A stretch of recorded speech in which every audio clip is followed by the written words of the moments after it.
इंद्रायण महालुंगी आणि कानकोली या गावातील प्रकल्प बाधित शेतकऱ्यांची या ठिकाणी बैठक आयोजित करण्यात आली होती।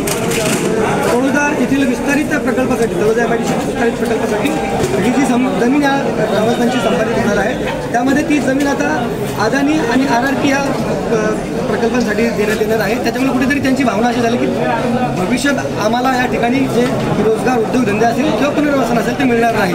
तर या सगळ्या बाबतीमध्ये ही बैठक झाल्यानंतर आपण शेतकऱ्यांना कशा रीतीने आश्वस्त करू इच्छिता किंवा त्या बाबतीत आपलं काय मत आहे? इंद्रायण महालुंगी आणि कानकोली या तिन्ही गावांच्या जमिनीवरती नवीन MIDC येते आणि या MIDC मध्ये येणाऱ्या वेगवेगळ्या कंपन्यांच्या अनुषंगानं आणि या MIDC येण्यामुळं ज्यांची जमीन संपादित केली जाते त्यामुळे निर्माण होणाऱ्या समस्या, काही मोबदल्याच्या समस्या, सगळ्या अशा वेगवेगळ्या विषयांच्या संदर्भामध्ये आज या बैठकीचं आयोजन करण्यात आलेलं होतं। या बैठकीच्या अनुषंगानं चांगल्या पद्धतीनं अनेक लोकांनी आपापले विषय मांडलेले आहेत आणि येणाऱ्या कालावधीमध्ये इथे येणाऱ्या प्रकल्पामध्ये इथल्या तरुणाला रोजगार कसा मिळेल, इथे व्यवसाय कसा मिळेल या दृष्टिकोनातून सगळ्यांचे प्रयत्न झाले पाहिजेत असंच मतं सगळ्यांनी व्यक्त केलेली आहेत। अदानी असेल किंवा RRP सारखी कंपनी असेल, या पूर्ण MIDC मधल्या अनेक कंपन्यांपैकी या काही कंपन्या आहेत।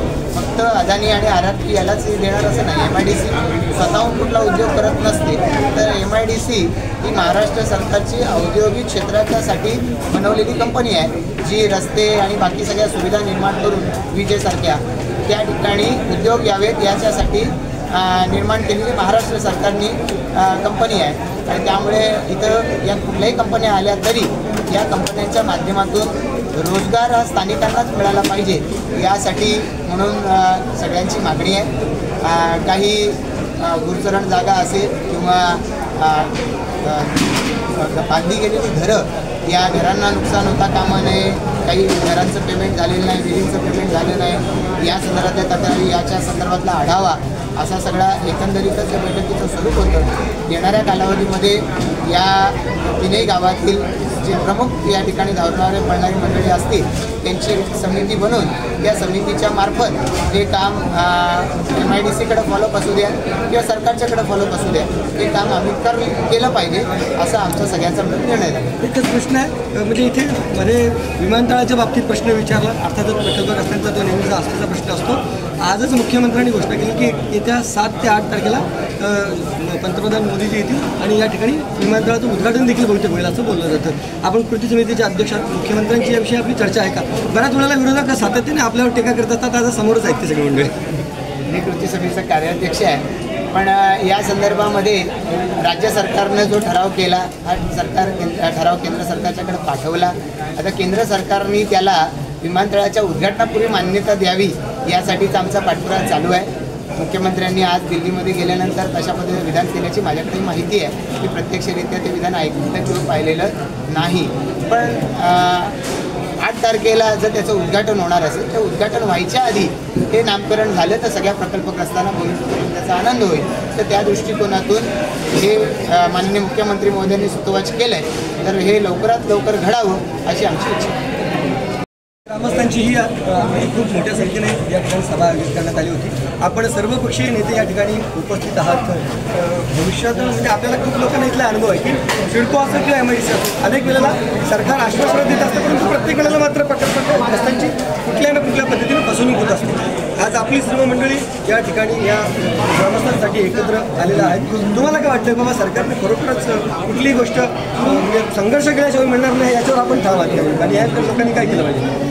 निश्चितपणानं या विस्तारित तळोजा MIDCच्या भूसंपादनापासून आम्ही मंडळी या प्रकरणाशी निगडीत आहोत। इंद्रायण महालुंगी कानकोली या तीनही गावातल्या ग्रामस्थांसोबत सुरुवातीपासून या प्रत्येक टप्प्यावर आपण भूसंपादन ते या ठिकाणी कारखान्यांचं स्थापना होणे, त्याच्यात रोजगार असतील, डेव्हलपमेंटच्या टप्प्यामध्ये व्यवसाय मिळणं असेल किंवा नंतरही छोटे मोठे व्यवसाय मिळणं असेल, ह्या प्रक्रियेमध्ये जी काही घरं वगैरे विस्थापित होणार आहेत ते असतील, बाधित होणारे रस्ते असतील, गावच्या तरुणांसाठी क्रीडांगणासाठी गोचरण असेल किंवा गावाची भविष्यातील वाढ जी होणार आहे त्यासाठी गोचरणीचे जागा घरबांधणीसाठी राखीव ठेवणार सारे विषय आत्ताच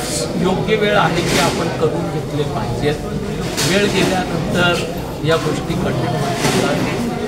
आज कुठल्याही गावातली मंडळी त्या या ठिकाणी साऱ्यांची भूमिकाही अतिशय सकारात्मक आहे. मी या ठिकाणी बोलत असताना घोषणा केली की आपण गावची एक कमिटी करा. त्या कमिटीनं काही विषय आपले कुठले आहेत, काय आपल्या मागण्या आहेत त्या बाबतीत गावाची बैठक घ्यावी. गावाची त्या सगळ्या मागण्यांना विषयांना संबंधित केली आणि त्यानंतर एक सुरात भले एखादी गोष्ट मला मान्य नसेल पण सगळ्यांनी ती मान्य केली तर मला मान्य नसली ही गोष्ट मी पटवून देण्याचा प्रयत्न करावा. पण बाहेर बोलताना मात्र एक सुरातच बोललं पाहिजे अशा पद्धतीनं आपण गेलो. कारण आता 10-15 दिवसामध्ये पाऊस सरल्यानंतर विकासाची कामं पुन्हा सुरू करण्याच्या दृष्टीनं ठेकेदार मंडळी असेल, MIDC असेल, आणि त्यापूर्वी आपल्या मागण्या आपले प्रश्न आपण एक सुरानं या ठिकाणी SDO पनवेल असतील, RO MIDC पनवेल असतील, MIDCचे CEO असतील, जिल्हाधिकारी असतील यांच्यापर्यंत चर्चा करून कारण बऱ्याचशा मुद्द्यांना सकारात्मक MIDCच्या CEOनी प्रतिसाद दिला पण MIDCच्या CEOनी प्रतिसाद दिला याचा अर्थ ते मिळाला असा होत नाही. त्यासाठी आपल्याला जागृत राहावं लागतं. प्रत्येक टप्प्यावर आपल्याला संघर्ष करावा लागतो आणि त्यातून ते मिळवून घ्यावं लागतं. कुठेही आपापसामध्ये वाद किंवा वेगळ्या भूमिका न करता एक सुरानं आपण या संदर्भात बोललं पाहिजे. माझा आत्तापर्यंतचा अनुभव असा आहे. आपण बघतो 1994 साली सिडकोनं 12.5%चा निर्णय शासनानं दिला. आजही 12%, 12.5% प्रकल्प असताना त्या ठिकाणी 12.5%चे भूखंड मिळाले. आजही विमानतळाच्या हाती निश्चित झाल्या विमानतळ 8 किंवा 9 तारखेला उद्घाटन होईल असं होतं. पण विमानतळातल्या पुनर्वसनातल्याही अनेकांचे प्रश्न आधी लागले. आपण कशा पद्धतीनं पाठपुरावा ठेवतो आणि किती ताकदीनं करतो याच्यावरच या साऱ्या गोष्टीचं एकंदर अंमलबजावणी अवलंबून असते. मी या ठिकाणी या मंडळीला विनंती करेन की मागच्या वेळेस काय झालं, कुणी काय केलं, कोणाचा दोष होता, कुणी काय त्याच्यात खाल्लं, कुणी खायचा प्रयत्न केला हे सोडून देऊन उद्या आपल्याला काय करायचं त्याच्या बाबतीत आपण एक व्यवस्थित भूमिका ठरवली पाहिजे. भूमिका ठरवताना आपली मतमतांतरं होतील, कदाचित आपले चर्चेदरम्यान वादही होईल, पण जे गावाच्या हिताचं आहे त्याला सगळ्यांनी त्या ठिकाणी मान्यता देऊन एकमुखानं त्या दिशेनं चाललं तर मला वाटतं काही कठीण नाही. मला आठवतं आहे की आशिया खंडातले सर्वात मोठे उद्योगपती मुकेश अंबानी त्यावेळेस लाखो एकर जमीन घेऊन मोकळे झाले होते. पण शेवटी जनतेच्या व्यवस्थितरित्या केलेल्या आंदोलनानं मुकेश अंबानीला माघार घ्यावी लागली आणि तो महामुंबई SEZ रद्द करावा लागला. तर दोन अदानी आले तरी अदानीलाही इथं व्यवसायच करावा लागणार आहे. उद्योग MIDCनं जमिनी दिल्यामुळे ते काय करणार आहेत, RRBवाले काय करणार आहेत याची व्यवस्थित माहिती घेऊन त्यांना कशा प्रकारचं मनुष्यबळ लागणार आहे, त्यांच्याकडे काय सब कॉन्ट्रॅक्ट्स वगैरे असू शकणार आहेत या सगळ्याची व्यवस्थित अभ्यास करून माहिती घेऊन आपण त्या दिशेनं तयारी करून आता वेळ आहे आपल्या हातात तर तयारी करून तसे प्रयत्न केले पाहिजेत अशी माझी सूचना आहे. पक्षाची तर अध्यक्ष साहेबांनी भूमिका मांडलेली आहे. तुम्ही या ठिकाणी सांगू शकतो की आपण घेणारच किती व्हायचे, आपण देणारे झालं पाहिजे.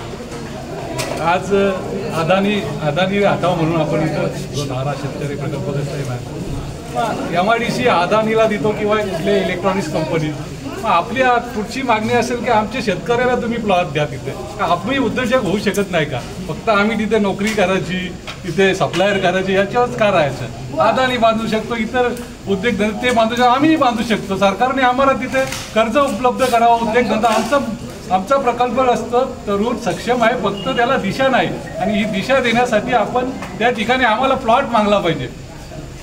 खाली नोकरी हे ते कारण आपण बघतो आज संघर्षातच आपल्या सगळे पिढ्या 2-3 पिढ्या गेल्या, आता नवीन पिढीला काही शिल्लकच राहणार नाही.